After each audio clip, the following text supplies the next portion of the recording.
لله وكفى والسلام على عباده الذين اصطفى خصوصا على أفضل المرسلين سيد الأنبياء واحد الجود والخطاء والجود والعطاء صاحب المطال والشفاعة واللواء الذي جناب رضا الله فقام قاب قوسين أو أدنى أوحى إليه ربه ما أوحى محمد المصطفى أحمد المصطفى الذي كان نبيا وعالم الدين والماء سبحان الله وعلى آله المصطفى وأصحابه الكرام والتابعين لهم بالإحسان إلى يوم الجزاء. أما بعد فأعوذ بالله من الشيطان الرجيم. بسم الله الرحمن الرحيم. يا أهل الكتاب قد جاءكم رسولنا يبين لكم كثيرا مما كنتم تخفون من الكتاب ويعفو عن كثير قد جاءكم من الله نور وكتاب مبين يهدي به الله من اتبع رضوانه سبل السلام. صدق الله مولانا العظيم وصدق رسوله النبي الكريم الأمين. إن الله وملائكته يصلون على النبي يا أيها الذين آمنوا صلوا عليه وسلموا تسليما.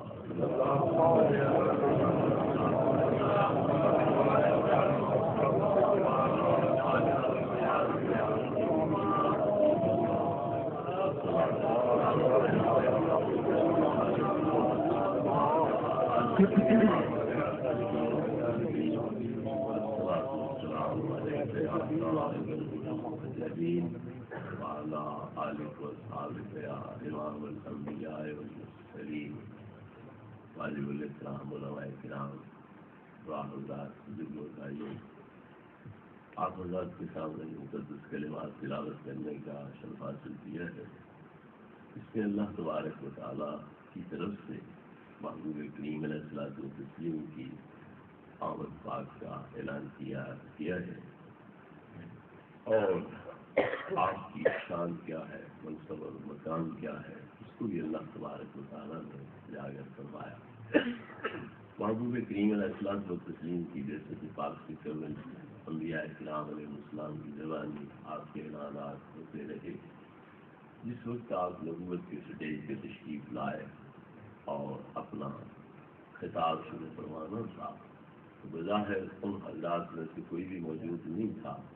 یہ بتلاتا کہ جس ہستی کا انتظار تھا وہ آ گئے ہیں، جن کے اعلانات سنتے رہے تھے تم وہ اب سٹیج پہ تشریف لا رہے ہیں، خطاب فرما رہے ہیں، اپنے مواعظ اسما سے جو ہے مشرف فرمانے والے ہیں.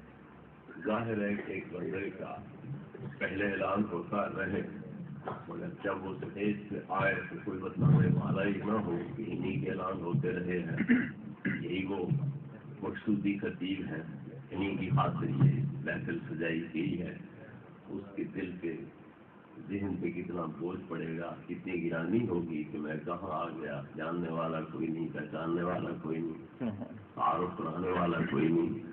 تو اللہ تبارک و تعالیٰ نے فرمایا محبوب تمہاری شان سے قبل پیغمبران کرام علیہ السلام کے ذریعے تمہارے اعلان کرواتا رہا، اب میں خود تمہارے لیے اعلان کروا دیتا ہوں.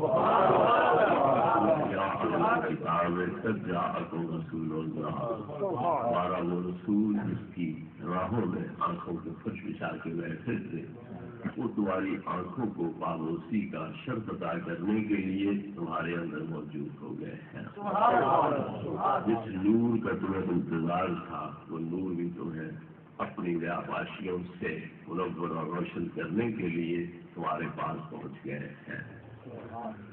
اللہ تبارک و تعالیٰ نے دو لقب آپ کے ذکر کیے ہیں، رسول اللہ اور نور. اس کا مطلب یہ ہوا جب اہل کتاب کو کتاب ہے اور تعارف رسول اور نور سے کرایا جا رہا ہے تو پتہ چلا انہیں دونوں صفتوں کے مالک کا انتظار تھا. رسالت خلعت رسالت بھی وہ زیر تن کیے ہوئے ہوں اور ساتھ نور بھی ہوں. ان دو شانوں والی ہستی کا انہیں انتظار ہے.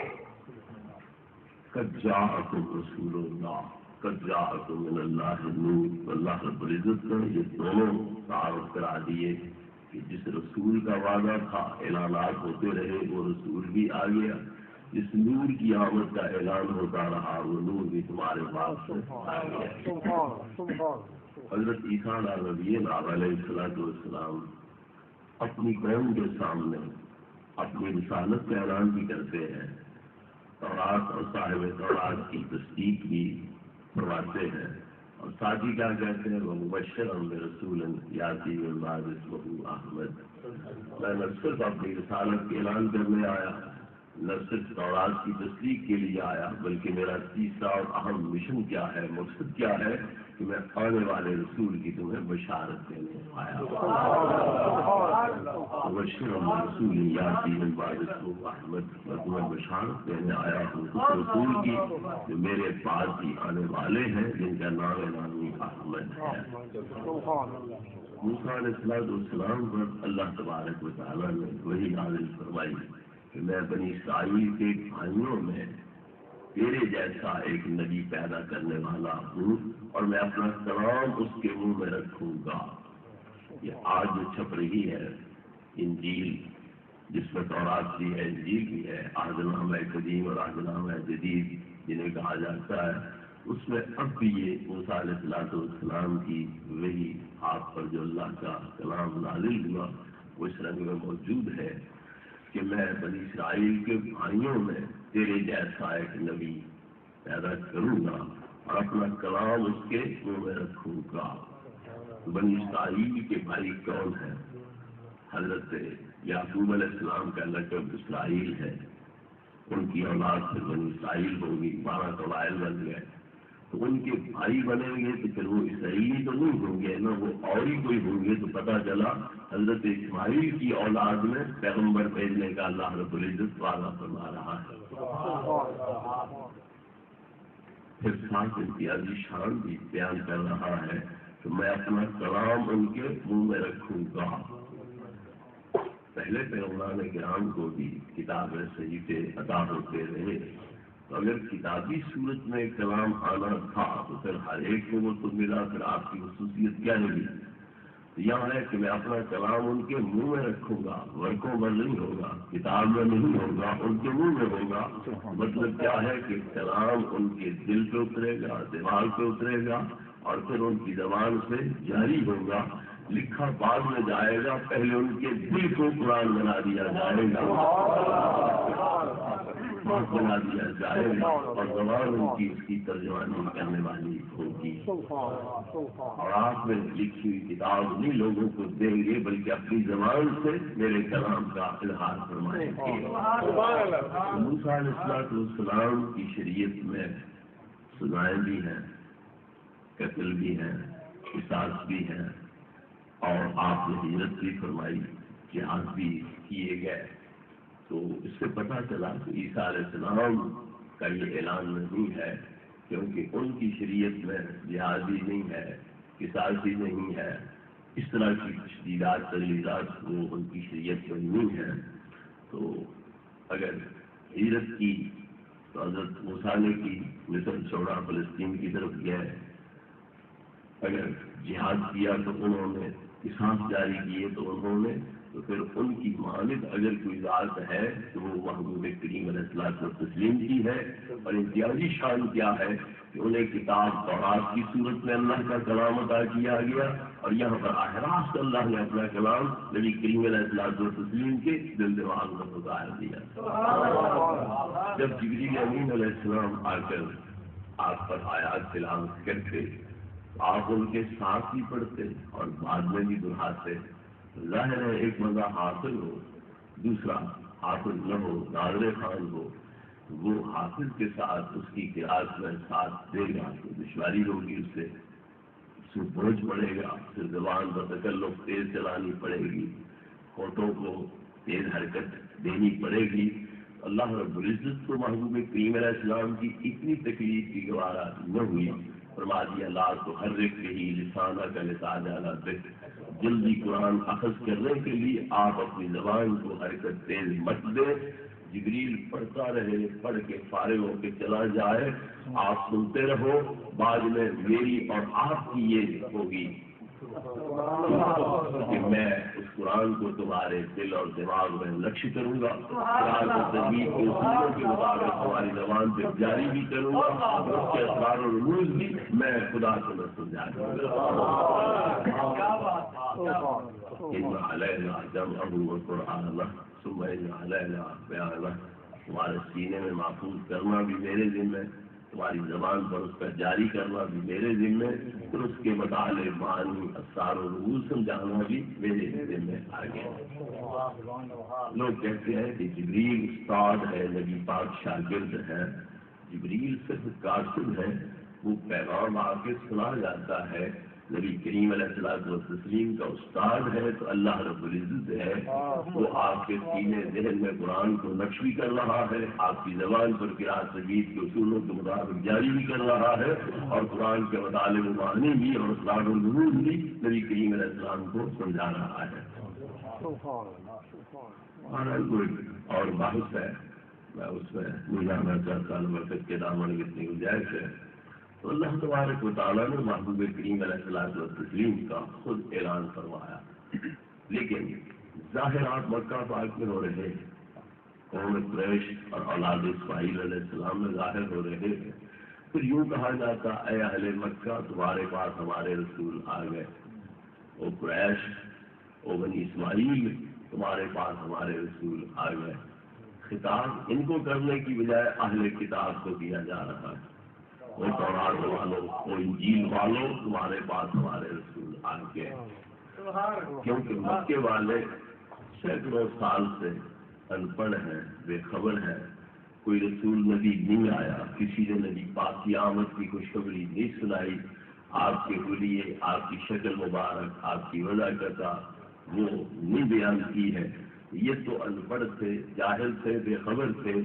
اس لیے اللہ رب العزت نے فرمایا کہ یہ تو مجبور ہے، معذور ہے، کیونکہ جاہل ہے، امی ہے، ان پڑھ ہے، ان کو نہیں بتلایا گیا، لیکن تمہیں تو ہر پیغمبر بتلاتا رہا، ہر کتاب تمہاری جو اس محبوب کے تذکرے ہے، شانوں کا بیان ہے، تو تم دیر کیوں کر رہے ہو، جلدی آگے بڑھو اور اس محبوب کی غلامی کا پٹا گلے میں تم کافر نہ بنو بلکہ پہلے مومن بنو، ان کے ساتھ ایمان لانے والوں میں پہل تمہاری ہونی چاہیے، سبقت تمہاری ہونی چاہیے۔ قرآن مجید کی طرف سے دعویٰ ہے الذین آتیناہم الکتاب یعرفونہ کما یعرفون ابناءہم، جن کو ہم نے کتاب تورات انجیل دی ہے وہ میرے نبی کو اس طرح پہچانتے ہیں جس طرح کہ اپنے بیٹوں کو پہچانتے ہیں۔ اگر کسی کا بیٹا 100,000 بچے کے اندر کھیل رہا ہو، اسے پوچھنا نہیں پڑے گا کہ میرا بچہ ان میں سے کون سا ہے، وہ آرام سے جا کے اس کا ہاتھ پکڑ لے گا، آؤ بیٹا گھر چلے۔ تو جس طرح اپنے بچے کے بارے میں کوئی غلط فہمی کا شکار نہیں ہو سکتا ہے، تو نبی کریم علیہ الصلوۃ والتسلیم کے بارے میں بھی یہود و نصارہ کو، تورات و انجیل والوں کو کسی قسم کا شک و شبہ نہیں ہے۔ تو سیدنا عمر فاروق رضی اللہ تعالیٰ عنہ نے اہل کتاب کے عالم جو نبی کریم علیہ السلام کے حلقہ غلامی میں بعد میں داخل ہو گئے، تو ان سے پوچھا کہ ہمارے قرآن کا یہ دعویٰ ہے کہ تم آپ کو اس طرح پہچانتے ہو جس طرح اپنے بیٹوں کو، کیا یہ دعویٰ ٹھیک ہے؟ اس نے عرض کیا حضور ہمیں بیٹے میں کسی نہ کسی پہلو سے شک ہو سکتا ہے، مگر نبی کریم علیہ الصلوۃ والتسلیم کے برحق نبی ہونے میں کسی طرح شک نہیں ہو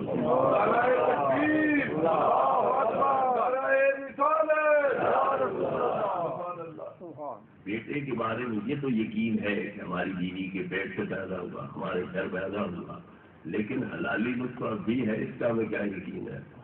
ہو سکتا ہے ہماری بیوی نے خیانت کی، آلودہ گناہ ہو، اس لیے یہاں ہمیں اتنا وثوق نہیں ہو سکتا جتنا کہ نبی کریم علیہ الصلوۃ والتسلیم کے برحق نبی ہونے کے بارے میں ہمیں وثوق ہے اور یقین ہے۔ قرآن پاک کا دعویٰ ہے الذین یتبعون الرسول النبی الامی الذی یجدونہ مکتوبا عندہم فی التوراۃ والانجیل، جو لوگ اتباع کریں اس نبی کی اور رسول کی جو امی ہے کسی بندر سے مخلوق سے نہیں پڑھے، بلکہ اللہ رب العزت نے براہ راست ان کو پڑھایا ہے، جس کو وہ اپنی کتابوں میں لکھا ہوا پاتے ہیں، جو ان کو نیکی کا حکم دیتا ہے، برائی سے روکتا ہے، حلال چیزیں طیبات ان کے لیے حلال ٹھہراتے ہیں، خبیث اور جو گندی چیزیں ہیں، غلیظ چیزیں ہیں ان کے لیے حرام ٹھہراتے ہیں۔ تو یہ شان بیان کی گئی ہے۔ اور یہودی لوگ، عیسائی لوگ کتابیں اٹھا کے لے آتے، لو حضور یہ کتابیں پڑھی ہیں، دکھاؤ کہاں دوبارہ لکھ رہے، یہیں سے ان کی فتح ثابت ہو جاتی، نبی کریم علیہ السلام کا دعویٰ غلط ثابت ہو جاتا۔ وہ پڑھے لکھے لوگ تھے، آپ امی تھے، بظاہر آپ لکھا ہوا نہیں پڑھتے تھے، تو پھر وہ اسی میں مناظرہ جیت لیتے کہ یہ کتاب ہے اور تم اعلان کر رہے ہو میرا ذکر تورات انجیل میں ہے، دکھاؤ کہاں ہے۔ مگر وہ چیلنج نہیں کر سکے، نبی کریم علیہ الصلوۃ والتسلیم کے سامنے کتابیں رکھ کے کہ دکھاؤ دو تمہارا ذکر کہاں ہے، اس طرح کا مطالبہ نہیں کر سکے۔ تو ماننا پڑے گا کہ اہل کتاب مان گئے کہ واقعی یہ وہی ہستی ہے جس کا ذکر ہماری تورات و انجیل میں موجود ہے۔ رسول کریم علیہ الصلوۃ والتسلیم کے تذکرے پہلی کتابوں میں ہوتے رہے، پہلے انبیاء کی زبانوں پہ جاری ہوتے رہے، اور ان کی امتیں اس قدر مشتاق تھی نبی کریم علیہ الصلوۃ والتسلیم کے دیدار کی اور حلقہ غلامی میں داخل ہونے کی، کہ وہ آپ کی راہوں میں گویا آنکھوں کے فرش بچھا کے بیٹھے تھے کہ کب آتے ہیں اور ہم ان کے حلقہ غلامی میں داخل ہوتے ہیں۔ مدینہ طیبہ جو وجود میں آیا تو اس کی وجہ یہ بنی کہ صبح بادشاہ فوجیں لے کر کعبہ شریف کو گرانے کے لیے حملہ آور ہو رہا تھا۔ رات اس نے پڑاؤ ڈالا مدینہ پاک والی جگہ پر، صبح اپنے ساتھیوں کو، فوج کو کوچ کا حکم دیا۔ 1000 عالم اس کے مذہب کا اس کے ساتھ تھا، انہوں نے آگے جانے سے انکار کر دیا۔ تو ہم تو یہی بیٹھے، نہ یہاں چھپر ہے، نہ چھاؤں ہے، نہ پانی ہے، تم یہاں بیٹھ کے کیا کرو گے؟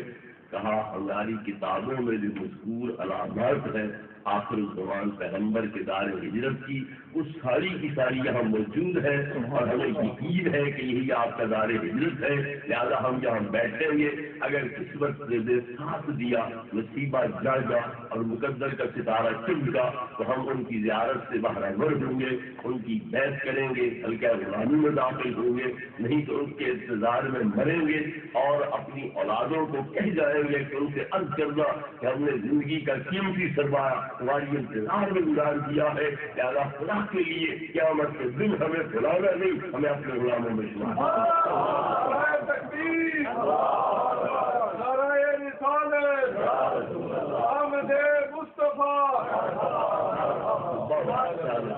میں اپنے مدد کی علماء کو بنانے میں کیسے چھوڑ جاؤں، 1000 مکان ان کے لیے تیار کیا۔ پھر سوچا کہ جس مہمان گرامی کی راہوں میں آنکھوں کے فرش بچھا کے بیٹھ رہے ہیں وہ آئیں گے تو کہاں ٹھہریں گے، ایک مکان نبی کریم علیہ السلام کے لیے بھی تیار کر دیا، اور اپنی طرف سے یہ عریضہ لکھا بارگاہ رسالت مآب صلی اللہ علیہ وسلم میں، شہید اللہ احمد رسول من اللہ بارے میں احمد مجتبیٰ محمد مصطفیٰ صلی اللہ علیہ وسلم کے بارے میں گواہی دیتا ہوں تو اللہ کے رسول ہے، پاکیزہ نسل والے ہیں۔ فلو مد عمری الی عمرہ لکنت وزیرا لہ وابن امیر، اگر میری زندگی نے ساتھ دیا تو میں بادشاہی کے نشے میں نہیں رہوں گا اور حکومت سلطنت کے گھمنڈ میں نہیں رہوں گا، بلکہ قدموں میں حاضری بھی دوں گا اور میری پاک کا خادم اور سیوا بھی بنوں گا۔ جو اپنا بڑا عالم تھا اس کے حوالے کیا، تو نسل بعد نسل وہ رکا چلتا آیا، اور جب آپ مدینہ مکہ پاک میں اعلان نبوت فرماتے ہیں تو وہ بندہ جو اس نسل سے تھا وہ نبی کریم علیہ السلام کے پاس حاضر ہوا، تو آپ نے پہلے ہی کہہ دیا کہ تو مدینہ سے آیا ہے اور تیرے پاس صبح بادشاہ کا رکا ہے جس میں یہ مضمون لکھا ہوا ہے۔ اس طرح مدینہ آباد ہو رہا ہے۔ جب نبی کریم علیہ الصلوۃ والتسلیم ہجرت فرما کے مدینہ پاک پہنچے تو جو حضرات مشرف اسلام ہو چکے تھے انہوں نے اونٹنی کی مہار پکڑ کے اپنے گھروں کی طرف لے جانے کی کوشش کی، کوئی ادھر کوئی ادھر۔ آپ نے فرمایا ضرور من اللہ، تیری اونٹنی کی مہار اس کے گلے میں لپیٹ دو، اسے اللہ نے بتلا رکھا ہے کہ تیرا ٹھکانا کہاں ہے۔ 1000 سال گزر چکا ہے،